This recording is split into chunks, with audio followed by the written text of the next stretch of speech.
It's 1 p.m. sharp, so let me start this another session called Empowering Entrepreneurship Through Skills. My name is Eva Bankowska. I'm Deputy Director of MFC, and it's my great pleasure to moderate the discussion of those three excellent experts in their fields, which I'm going to introduce shortly. Let me say that this session, Empowering Entrepreneurs Through Skills, links with the 2023 year, which is a European Year of Skills. European Commission has established this year as Year of Skills in order to address the skills shortages in the countries of European Union. And in order to boost the EU skills strategy, which will hopefully help around 6 million people to upskill, reskill, simply to address the issues at the labor market. Especially this year of skills is or this focus on skills development, especially it connects with green and digital topics. So to build the skill European Union citizen skills in green and in digital. And of course, speaking about microfinance and social economy, we will focus this session on microfinance clients, micro entrepreneurs skills, and in the context of financial institutions. So our speakers of today will present three different approaches to improving entrepreneurial capacity of vulnerable people and improving their capacities in using digital technologies for their businesses, and not only. So let me also say that this session is delivered under the SIFTA program, and the SIFTA program is the continuation of the European Union program for employment and social innovation called EASY. It is managed by the EIB and financed by the European Union. It provides targeted capacity building, project advisory, and market development support to financial intermediaries who are active in microfinance and social entrepreneurs sphere. So, so this is about the background for this session. So let me now introduce the three speakers. So the first one, Laure Chenu. My French is not excellent, but Laure is a coach and trainer.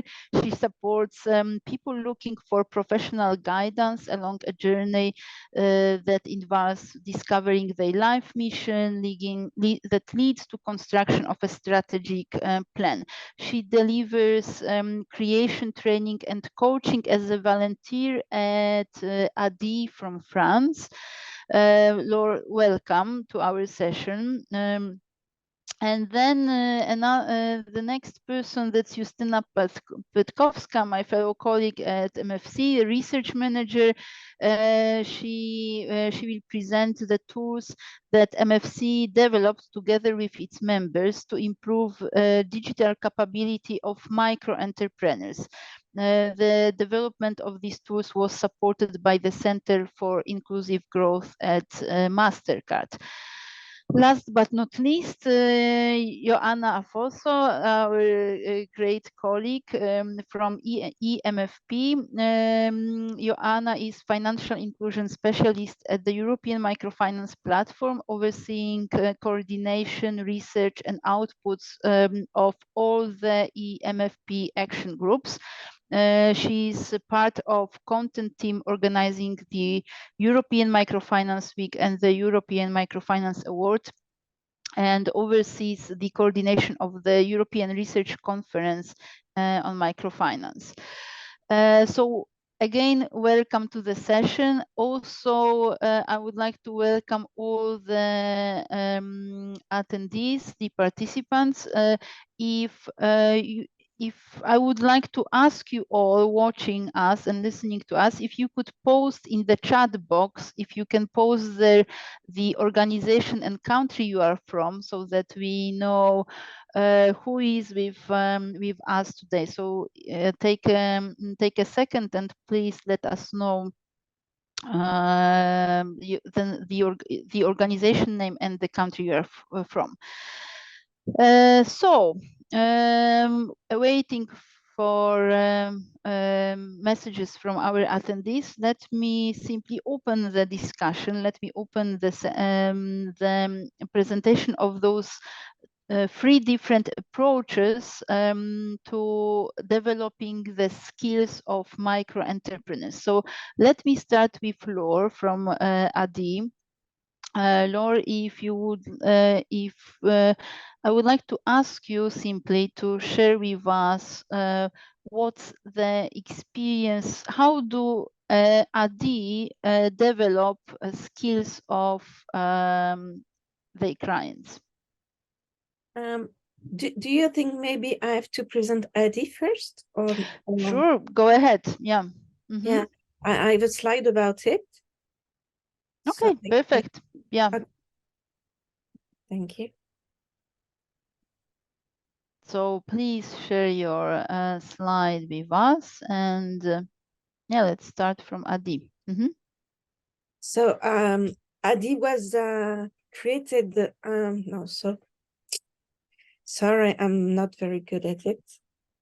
Okay, you can see it now. Yes, yes. Mm-hmm. So Adi was created by Maria Novak.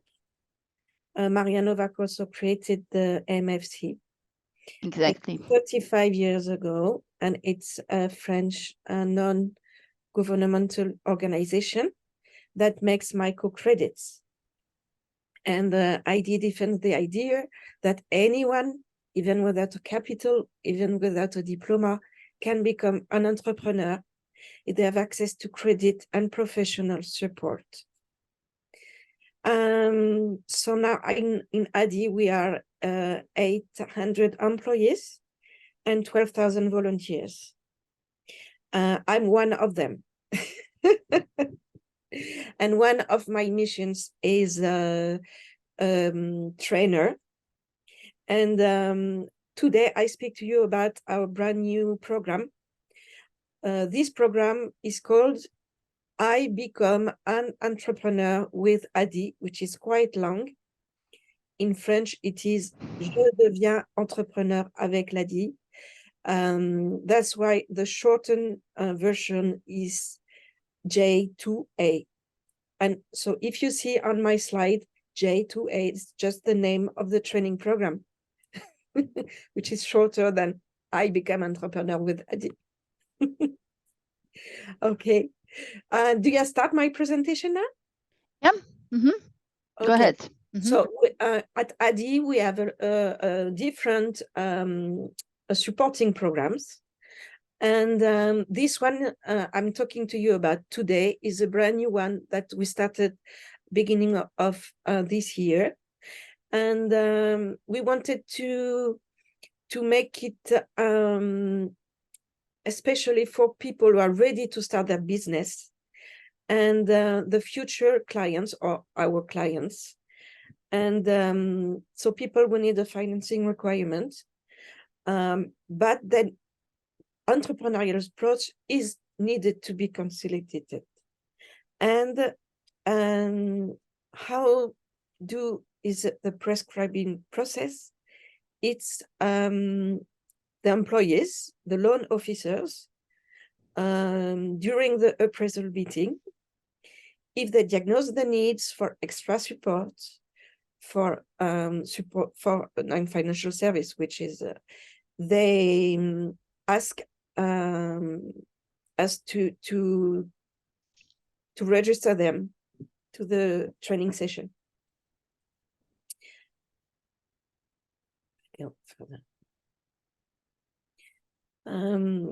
So as I told you, we had different versions during the years of this training session, and this year we wanted to be more in line with the needs of our targets.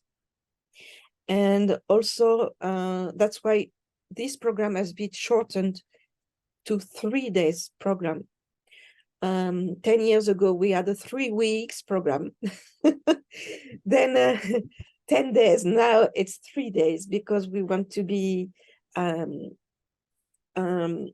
are aware that the entrepreneurs don't have much time, and they need something very practical just to help them to start. And so this program has been built in collective intelligence during a few months with the whole team in France. And also what is important to say is that this program has been based on the effectuation principle. Maybe we'll speak later about the effectuation principle. So the result is this program in 3 days. So I say the first day, called My Resources, is to express the values and the commitment of the entrepreneur. We want him to, or her, to be to work on the self-confidence, and so we help them to reveal their assets and their strengths. And in the big part of this day, they work on themselves as the main resource of their future enterprise. And then we work on identify the other resources that could be the network, the people around them, and their diplomas, and the tools and the skills they have. And at the end of the day, we help them to clarify their offer, to say what sets it apart. And we also help them working on their pitch. And so I have to tell, before I go further, that this training is only physical training. We don't do online. We are, all of us are in the same place together, and the group is very important. We tried the online course during the COVID because we didn't have the choice, but now that we can meet again, it's very important for us. So it takes place in the different ADI agencies, offices in France. The second day, in the morning, it's my figures. So now we can help them with figures. For this work, ADI has developed a special program. So they work on an online program. So if they come with their own laptop, computer, and if they don't, we provide them with a computer. I will tell you further why it's important. So now it's a very easy to use program. And so they list the cost, fixed and variable, estimate the selling price, estimate the revenues and the margins. And in the afternoon, we have my organization course, understand legal obligations, registration, taxes, social welfare, and how to manage a micro business, quotations, invoices, and insurance. This is what we say the how to be an entrepreneur. So generally it's Monday and Tuesday, and Wednesday is a day off because we think it's important for the woman, especially who it's a kid day in France, Wednesday. So it's a day off. And then we continue, the third day is Thursday, my sales, to understand the sales, to build, I can't see my my diaporama. Say, okay. And the salesperson posture, build a customer sales pitch, and acquire the basis of the sales relationship. And the afternoon, then we have, generally we have a meal all together, and which is very important in the relationship of the group. And in the afternoon, the co-working modules, it's according to the needs of the participants. So they ask us what they want to work on specially, and they have they can have individual coaching this afternoon about what they want to work. The action plans, for example, and also we have 1 hour, which is brand new, and you told about this, the green transition. And with so this is a special module for them, how to be in the green transition as a micro entrepreneur. When they start, they have to be aware of this, and especially with we have in the customers, we have in the clients, we have VTC. I don't know, like VTC is a French word, but you mean drivers, Uber. mm-hmm, mm-hmm. I don't know how to say it in English.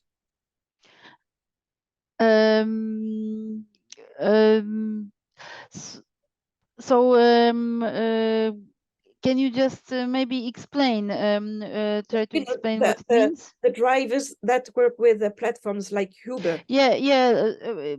So I guess it's Uber drivers. it's like Uber drivers. I would say it's enough and to understand. For example, yeah. for them, they don't now in France they cannot no longer use diesel, so they have to change their car according to the green transition. So it's really an issue for them. Right. In terms of the green transition and Adi's work, there is, I know that in Adi there is much more than only financing the change of the transportation means. And actually, only this morning we have awarded or recognized Adi for these practices. And everybody who is attending this session, if you are interested to learn more, I really encourage you to listen to the recording of the session that was held at 10 a.m. This morning, when actually Adi shared more on their practices in green transition. So, Laura, please continue. So that's why it's important that in this training, as they are about to start their entrepreneurship, we speak about this and offer them solutions. Right. So, and then if we can later on do individual coaching after, because we don't leave them like that. But normally after those 3 days, they are ready to get alone and to start their business. Laura, if I may interrupt you, because you have mentioned in the beginning of your presentation this effectuation measure. Would you mind explaining how this is applied? Okay. This first, the content has been thought with this idea that we have be very close to them and very simple, and that we take consideration of the fact that they, our clients, they start with what they have. and that we don't have to do a training that has to be a course. The training has to be a workshop. And from the beginning, from the first day, we work from them and from their project. So it's not a course, and the first day they can apply everything we tell them directly on their own project. They have to be very practical on this. Okay, so I understand from what you said also in the beginning that from 3-week training you evolved into 3-day training, that it's all about delivering the basics that are most needed to entrepreneurs, and they can take it from there. To apply immediately into their business. Exactly. Laura, as we have limited time, if you would mind to kind of share one more, what's most important, what's still most important in your opinion from AD perspective, then we would move to other speakers, and if we have enough time, we can come back to some other reflections from this experience. But if you can share with us the other most important message. Yes, message, it's a group workshop, important, because they start that network from the ID, and from this workshop they start a network. And the techniques, the role playing, the booklet, which is very well done. We give them a booklet which is like a Bible they can use longer and keep with them. And this new digital platform for the figures. This is important because we want to have the data safely. So with their business figures are not on our computers, but they go on a web server, and that is safe.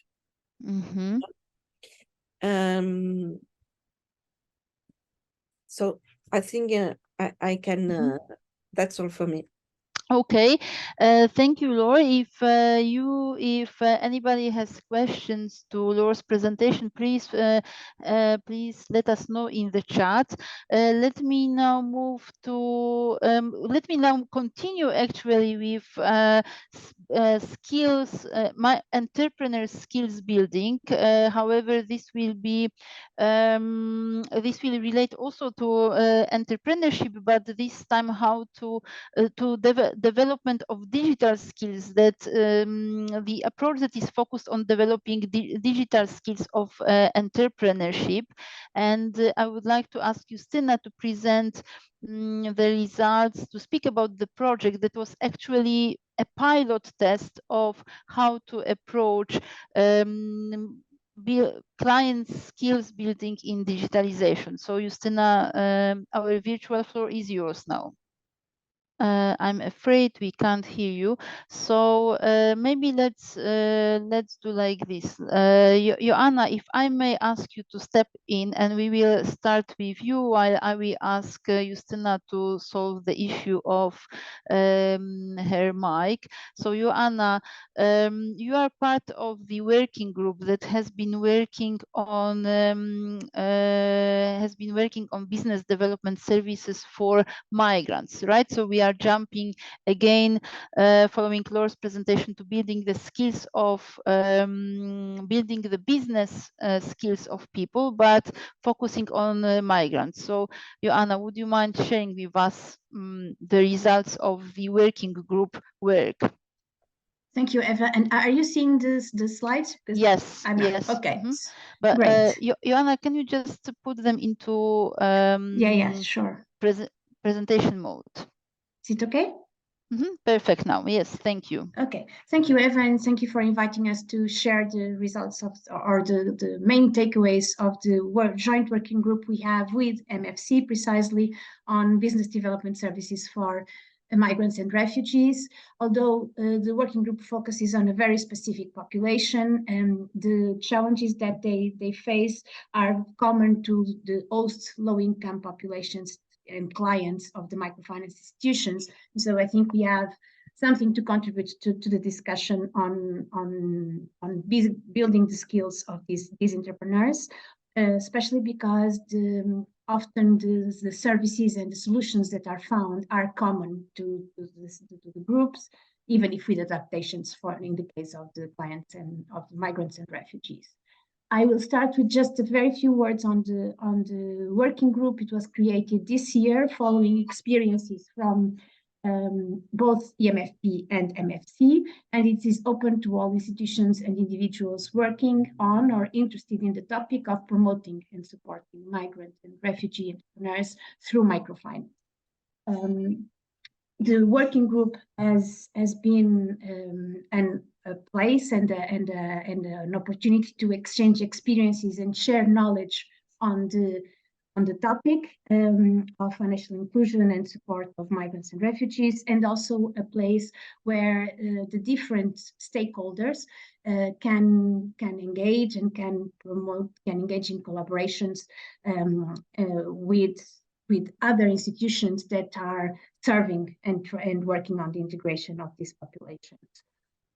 What I will present following are the main takeaways of the 3 working group meetings that we had throughout the year with our members, but also external experts.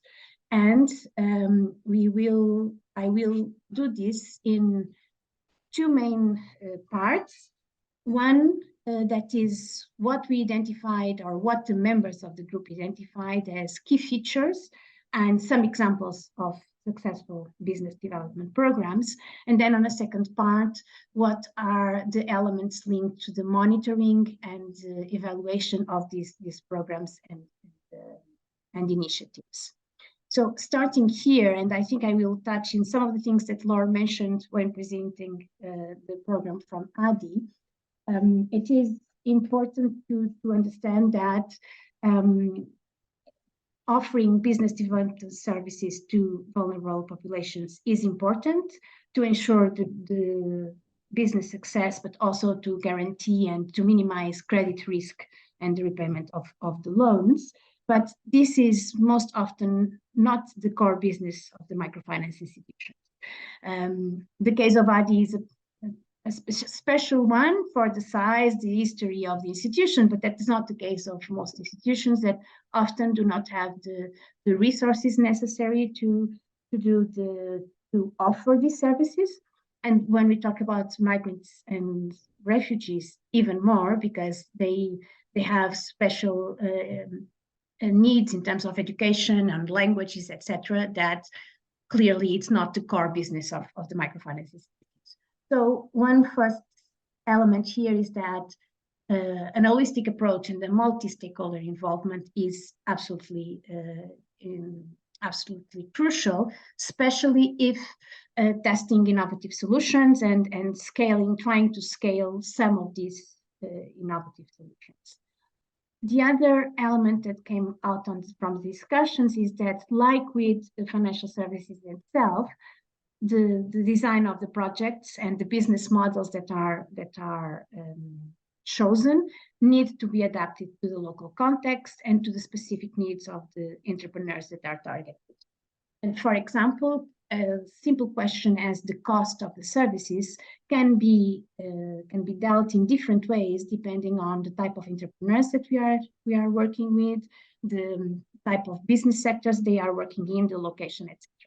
It can be impossible for some of them to pay for these services, but in some circumstances, there can be a way where the entrepreneurs themselves can contribute at least partially to these costs. I think Laure explained it very well. Of course, technical training on business and digital skills is essential, and this is even more important now when there are new ways of doing businesses with the digital technologies, and also to promote the businesses, and this is important. And very, very important, and Laura mentioned this as well, is that all this needs to build on the existing skills and the experiences of the entrepreneurs. This is important to get the buy-in and to get the involvement and commitment of the entrepreneurs, but also to give them the confidence that they are not starting from scratch and they have experiences that are important for what they are doing. And this is as important in the development of the technical skills as it is on the leverage and grow of social networks. In the case of the refugees and migrants, one of the questions that comes frequently is that even with social media, there is, even in different locations, they still have connections and they still have some support they can lean on. And finally, on these elements, I think it's important to talk about the information channels and how important it is to lead the entrepreneurs to the right information, the information they need to develop their businesses. And this may mean existing sources or the development of local and tailored information channels. I have just a couple of examples, and I know some of them are here in the call actually participating, but I would just highlight the case of Al Majmoua and Lebanon, one of the institutions that we've been working with as EMFP, and their peer-to-peer mentoring project with hosts and refugees women entrepreneurs in Lebanon, which was, I mean, as shown to be very successful, both in leveraging the experiences and the expertise and all the more technical knowledge needed to develop the businesses, but also to help them diversify and grow their social networks and their business networks. And I think there are very different ways of approaching and very different business models, but there are also very concrete examples of how these models can work, and we can have, I mean, there is information on these cases in several places. The second part, and I'm going fast because I know that Justina has important things to say as well, has to do with the monitoring and implementation and measuring outcomes and outputs of the business development services. I think this is something that has been present in all discussions, and it's something that is important and is one of the objectives of the working group is really to understand how can we do this evaluation and what is important to understand what are the changes in the processes in the lives of the participants, and use that information to make informed decisions and improve the projects. One very important thing message that we wanted to convey is that although monitoring financial and social objectives is crucial and it's very important, it cannot be an end on its own. It is a way to get important information that is valuable and that can be actionable on. There's no point in having a very large list of indicators that you are just checking. The objective is to be very selective, understand what are your objectives, understand what are the relevant indicators and how can you collect them and what does it imply the collection process. And so I will just give you an idea of what are these indicators that have been discussed within the group. And these are not specific KPIs in most of the cases, because these will need to be adapted to the local context and institution, but are categories of indicators that are important and that should be considered by MFIs when looking at the BDS programs. And we have two sets of indicators here. One's more linked to the client, related to the client, and the others to the institutions. And final note to say that, especially on the client side, while the first ones are something that probably all institutions are doing, client satisfaction surveys at the end of the programs, as you go along on the list, the complexity to collect and analyze this data grows, but also grows the information that you can get from this. And I think I'll stop here because I think we only have 5 minutes for Justina. Yes, thank you, Joanna. Actually, that's an excellent, excellent summary, like really big picture of provision of BDS. I have some question to you, but let me just leave it to the end. Maybe we'll have a few minutes. Also, if anybody, any of you who are watching us, you feel free to post your questions in the chat. Meantime, we've been talking a bit about flexibility, adapting to the needs, adapting to the situation. So now I will also adapt to the technical issues we have on our side. I will pass on my mic to Justina, and she will present. She will start presenting the pilot test project on improving digital skills of micro entrepreneurs. Justina, the mic is yours. Thank you, Eva. So to continue, that was the pilot project with MFC members, and the objective was to develop and test tools for micro entrepreneurs, which they can use by themselves to improve their digital capability, specifically digital capability to use digital tools in their businesses, because many people already use Facebook, Instagram in their private life, share photos, share messages, buy online, but they not as often use these tools in their businesses. So in this project, we prepared the tools, and MFC prepared the prototypes. The MFIs adapted them and tested with the clients, and then started using them in their regular work with the clients. And as Eva mentioned earlier, the project was supported by MasterCard Center for Inclusive Growth. So what were the particular gaps in the capacity? Main three gaps were that businesses, micro businesses are not present in the virtual space. They don't use social media. They don't run and don't know how to run digital marketing, and they don't use platforms to provide their services.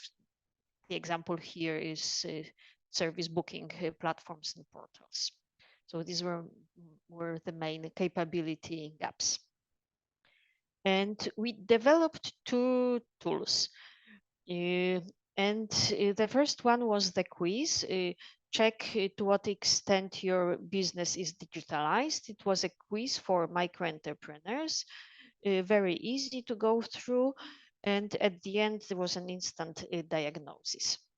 And after the diagnosis, there was a link to the navigator, which was a set of educational tools, videos, and written texts on how to use certain apps. So the person would go to the quiz, answer the questions, and then go to the navigator.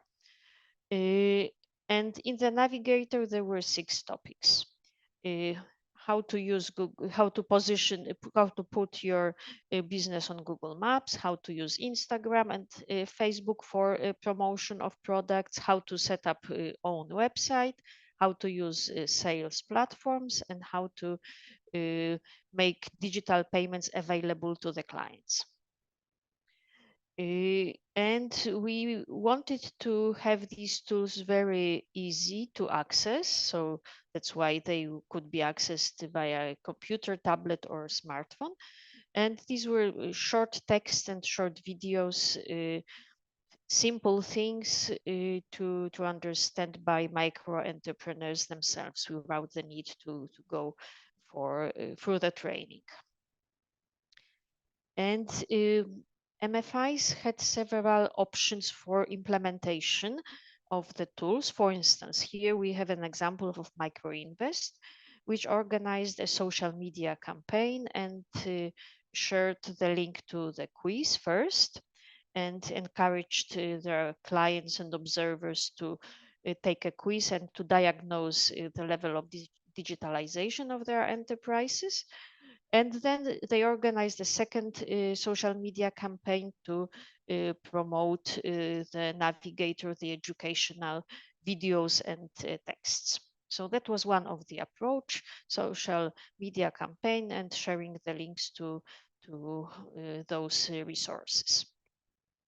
The second approach was to embed the quiz on the MFI's website in some educational resources tab or on the page where various resources are available or links. So it was actually embedded into the MFI's website, and the client, when looking for some educational materials, could do the self-test and then reach to the navigator to the videos and articles.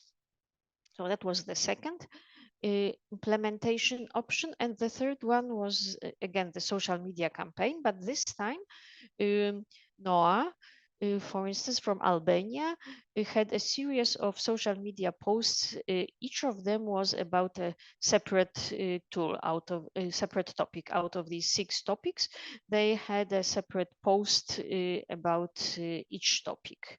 So they first promoted the use of Facebook, then Google Maps, online sales, and so on. So they had a campaign dedicated only to the navigator topics. And in the pilot test, we had 8 MFIs from 5 different countries. Here you can see the logos of the MFIs. And of course, each MFI adapted, translated into the local language, both the quiz and navigator. So the quiz was in the local language, and videos and articles were also from local resources. In case of videos, these were short recordings, short films prepared by local YouTubers. And during the pilot test, these 8 MFIs reached over 300,000 people through their social campaigns and outreach through the website. So that was quite impressive. And before I finish, I would like to now encourage the MFIs who are participating in this session to engaged in improving clients' digital skills, because these tools, such as the prototype of the quiz in English and the navigator, they are already available. They are still online. The MFIs can still reach out to us, and we can share with them the concept and the basic idea how to do it, and MFIs can freely adapt those quiz and navigator to their needs. So it's still available, and it turned out that it's quite easy for the MFI to use, and the MFIs can have quite large outreach to their current clients and potential clients. So that's the end of my presentation. So I give mic back to Eva. Thank you, Justyna. So what is really excellent about those tools Justyna has presented, they are very extremely simple, but provide quick wins for the clients. As we are really running out of time, let me maybe very briefly sum up the kind of main message of this session. It's kind of obvious that improving skills of micro entrepreneurs would help them develop better businesses, right? What I loved about Laura's speech is that she said that they start actually from self-confidence, and also the kind of the vision of each micro entrepreneur. So it's not only the kind of hardcore skills, but also self-confidence, this internal driver for being entrepreneur. That's sort of something we need to think about while delivering non-financial services, business development services. But also what's important, that not each and every organization would be able to provide these services. So having partnership, this multi-stakeholder approach that Joanna was talking about, I guess that's the key to success, to engage in partnerships with NGOs, with public and private institutions that can match our efforts in developing the businesses. Before we really close the session, I would like to ask you to fill in the evaluation poll. So it will be shortly. It will be shortly. It should be already visible on your screen. So please let us know how you like the session. And thank you all for participation. Thank you, Laura. Thank you, Joanna. Thank you, Justina. If you have questions to our panelists, please reach out to us. We will be happy to pass them on. For now, this is really the end, and I encourage you to join us for the closing of the conference, when we will actually hear from Timothy Ogden from New York University, who will be speaking about actually risks of digitalization for microfinance. So it's going to be really impressive speech. So join us in few minutes at the closing. Thank you all for attendance.